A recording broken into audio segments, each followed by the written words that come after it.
ആകാശവാണി. നമസ്കാരം. പ്രത്യേക വാർത്താ ബുള്ളറ്റിൻ വായിക്കുന്നത് ഹരിഷ്ണ. ശീതകാല സമ്മേളനത്തിന്റെ 2ാം ദിവസവും പാർലമെന്റ് പ്രക്ഷുബ്ധം. ഇരുസഭകളും ഇന്നത്തേക്ക് പിരിഞ്ഞു. തീവ്ര വോട്ടർ പട്ടിക പരിഷ്കരണം ഉൾപ്പെടെയുള്ള വിഷയങ്ങൾ ഉയർത്തിയാണ് പ്രതിപക്ഷം പ്രതിഷേധിച്ചത്. രാവിലെ സഭാ സമ്മേളനം ആരംഭിച്ചപ്പോൾ തന്നെ കോൺഗ്രസ്, DMK, തൃണമൂൽ ഉൾപ്പെടെയുള്ള പ്രതിപക്ഷ പാർട്ടികൾ പ്രതിഷേധം ആരംഭിച്ചു. പ്രതിപക്ഷ ബഹളത്തിനിടെ മണിപ്പൂർ GST ഭേദഗതി ബിൽ പാർലമെന്റ് പാസാക്കി. വന്ദേ മാതരത്തിന്റെ 150ാം വാർഷികത്തെക്കുറിച്ച് ഈ മാസം 8-നും തിരഞ്ഞെടുപ്പ് പരിഷ്കാരങ്ങളെക്കുറിച്ച് 9-നും ലോക്സഭ ചർച്ച ചെയ്യുമെന്ന് കേന്ദ്ര പാർലമെന്ററി കാര്യമന്ത്രി കിരൺ റിജിജു അറിയിച്ചു. നാവികസേനാ ദിനാഘോഷങ്ങളിൽ പങ്കെടുക്കാൻ രാഷ്ട്രപതി ദ്രൗപദി മുർമു നാളെ തിരുവനന്തപുരത്തെത്തും. ശംഖുമുഖത്ത് നാളെ വൈകുന്നേരം 4:30 മുതൽ നടക്കുന്ന നാവികാഭ്യാസ പ്രകടനങ്ങളിൽ രാഷ്ട്രപതി മുഖ്യ അതിഥിയായി പങ്കെടുക്കും. നാവികസേനാ ദിനാഘോഷത്തിനുള്ള ഒരുക്കങ്ങൾ തിരുവനന്തപുരത്ത് പൂർത്തിയായി. നാവികസേനാ മേധാവി അഡ്മിറൽ ദിനേശ് K. ത്രിപാഠി ആഘോഷ പരിപാടികൾക്ക് ആതിഥേയത്വം വഹിക്കും. പോർ വിമാനങ്ങളുടെയും പോരാട്ട കപ്പലുകളുടെയും അഭ്യാസ പ്രകടനങ്ങൾക്ക് നാളെ ശംഖുമുഖം സാക്ഷ്യം വഹിക്കും. നാളെ തിരുവനന്തപുരത്ത് ലോക്ഭവനിൽ തങ്ങുന്ന രാഷ്ട്രപതി മറ്റന്നാൾ രാവിലെ ഡൽഹിക്ക് മടങ്ങും. നാവിക ദിനാഘോഷത്തോടനുബന്ധിച്ച് നാളെ തിരുവനന്തപുരം നഗരത്തിൽ ഗതാഗത നിയന്ത്രണം ഏർപ്പെടുത്തും. ഉച്ചയ്ക്ക് 12 മണി മുതലാണ് നിയന്ത്രണം. നാവിക ദിനാഘോഷത്തോടനുബന്ധിച്ച് ശംഖുമുഖം, വെട്ടുകാട് ഭാഗത്തേക്ക് പാസ് അനുവദിച്ചിട്ടുള്ള വാഹനങ്ങൾക്ക് മാത്രമേ പ്രവേശനം ഉണ്ടായിരിക്കൂ എന്ന് സിറ്റി ട്രാഫിക് പോലീസ് അറിയിച്ചു. പാർക്കിംഗ് ലഭ്യത അനുസരിച്ചാകും പ്രവേശനം അനുവദിക്കുക. പാസ് ഇല്ലാതെ പരിപാടി കാണാൻ വരുന്ന പൊതുജനങ്ങൾക്ക് നഗരപരിധിയിലെ വിവിധ പാർക്കിംഗ് ഗ്രൗണ്ടുകളിൽ പാർക്ക് ചെയ്യാവുന്നതാണ്. പാർക്കിംഗ് ഗ്രൗണ്ടുകളിൽ നിന്ന് പരിപാടി നടക്കുന്ന വെട്ടുകാട്, ശംഖുമുഖം ഭാഗത്തേക്കും തിരിച്ചും KSRTC നിശ്ചിത ടിക്കറ്റ് നിരക്ക് ഈടാക്കി പ്രത്യേക സർവീസ് നടത്തും. പരിപാടി തുടങ്ങുന്നതിന് 1 മണിക്കൂർ മുൻപ് വാഹനങ്ങൾ പാർക്ക് ചെയ്തിരിക്കണം. കുടയും സ്റ്റീൽ കുപ്പിയും കയ്യിൽ കരുതേണ്ടതാണ്.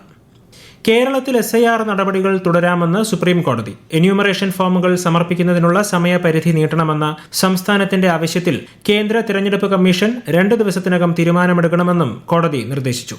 തദ്ദേശ തിരഞ്ഞെടുപ്പ് നടക്കുന്ന സാഹചര്യത്തിൽ സമയപരിധി നീട്ടണമെന്ന ആവശ്യം ന്യായമാണെന്നും ചീഫ് ജസ്റ്റിസ് ഉൾപ്പെട്ട ബെഞ്ച് നിരീക്ഷിച്ചു. ഫോമുകൾ സമർപ്പിക്കുന്നതിനുള്ള സമയപരിധി ഡിസംബർ 4 നിന്ന് 11 ഇതിനകം നീട്ടിയതായി തിരഞ്ഞെടുപ്പ് കമ്മീഷൻ കോടതിയെ അറിയിച്ചു. തിരഞ്ഞെടുപ്പ് ചുമതലയുള്ള ഉദ്യോഗസ്ഥർക്ക് ഫോമുകൾ അപ്ലോഡ് ചെയ്യാൻ മതിയായ സമയം നൽകണമെന്നും സുപ്രീം കോടതി വ്യക്തമാക്കി. സംസ്ഥാനത്ത് തദ്ദേശ തിരഞ്ഞെടുപ്പിനുള്ള പ്രചാരണം പുരോഗമിക്കുന്നു. തിരഞ്ഞെടുപ്പ് യോഗങ്ങളും വീടാന്തരം കയറിയിറങ്ങിയുള്ള പ്രചാരണവും വാർഡുകളിൽ പുരോഗമിക്കുകയാണ്. വോട്ടെടുപ്പ് നടക്കുന്ന ദിവസങ്ങളിൽ പൊതു അവധി പ്രഖ്യാപിച്ച് സംസ്ഥാന സർക്കാർ ഉത്തരവിറക്കി. ഡിസംബർ 9 തിരുവനന്തപുരം മുതൽ എറണാകുളം വരെയുള്ള ജില്ലകൾക്കും 11 തൃശൂർ മുതൽ കാസർഗോഡ് വരെയുള്ള ജില്ലകൾക്കുമാണ് അവധി. എല്ലാ സർക്കാർ ഓഫീസുകൾക്കും വിദ്യാഭ്യാസ സ്ഥാപനങ്ങൾക്കും അവധി ബാധകമാണ്. വാണിജ്യ സ്ഥാപനങ്ങൾക്ക് വേതനത്തോടുകൂടിയ അവധി പ്രഖ്യാപിച്ചിട്ടുണ്ട്. സമൂഹ മാധ്യമങ്ങളിലൂടെയുള്ള റീൽസുകളും മറ്റ് ഉള്ളടക്കവും നിരീക്ഷിക്കുന്നത് കർശനമാക്കാൻ സംസ്ഥാന തിരഞ്ഞെടുപ്പ് കമ്മീഷണർ സൈബർ വിഭാഗത്തിന് നിർദ്ദേശം നൽകി. പ്രാദേശിക വാട്സാപ്പ് ഗ്രൂപ്പുകളിൽ പ്രചരിപ്പിക്കുന്ന പാരഡി ഗാനങ്ങൾ, വോയിസ് ക്ലിപ്പുകൾ, വീഡിയോകൾ, അനിമേഷനുകൾ, ഇമേജ് കാർഡുകൾ എന്നിവ പ്രത്യേകമായി നിരീക്ഷിക്കും. അനൗൺസ്മെന്റുകളിൽ ജാതി, മതം ഉൾപ്പെടെയുള്ള സ്വകാര്യ വിവരങ്ങൾ പരാമർശിക്കുന്നത് മാതൃകാ പെരുമാറ്റച്ചട്ട ലംഘനമാണെന്നും കമ്മീഷൻ അറിയിച്ചു. ബ്രഹ്മോസ് എയ്റോസ്പേസിനായി തിരുവനന്തപുരത്തെ തുറന്ന ജയിലിന്റെ സ്ഥലം അനുവദിക്കാൻ കേരള സർക്കാരിന് സുപ്രീം കോടതിയുടെ അനുമതി.